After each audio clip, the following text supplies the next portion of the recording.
Welcome to the Banker Lamp. Please enjoy the video. You start by using the hot drippings from crispy fry as your flavor base. Heat a skillet over medium. Once hot, pour in 1/2 to 1 cup reserved fat and let it shimmer so the flavors concentrate. Sprinkle 2 tablespoon flour evenly into the fat and stir constantly to form a blonde roux, which thickens and removes raw flour taste. Make sure to cook the roux for about 1-2 minutes until fragrant, because this is the foundation of your gravy's body and depth. Once your roux is smooth and pale blonde, whisk in 2 cups of warm stock gradually so you avoid lumps. Add about 1/4 cup at a time and whisk between additions.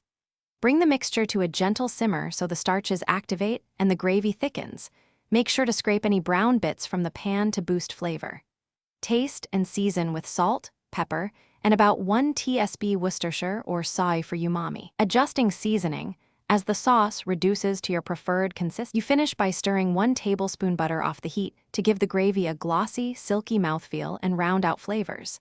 If texture matters, strain the sauce through a fine mesh sieve into a serving vessel to remove any remaining solids. If the gravy is too thin, whisk in a small extra roux slurry, 1 tsp flour plus 1 tsp melted fat, and if it's too thick, gradually thin with warm stock. Keep tasting. Adjust salt and acid to balance before serving. Thanks for watching. If this was helpful, leave a like and consider subscribing. See you next time.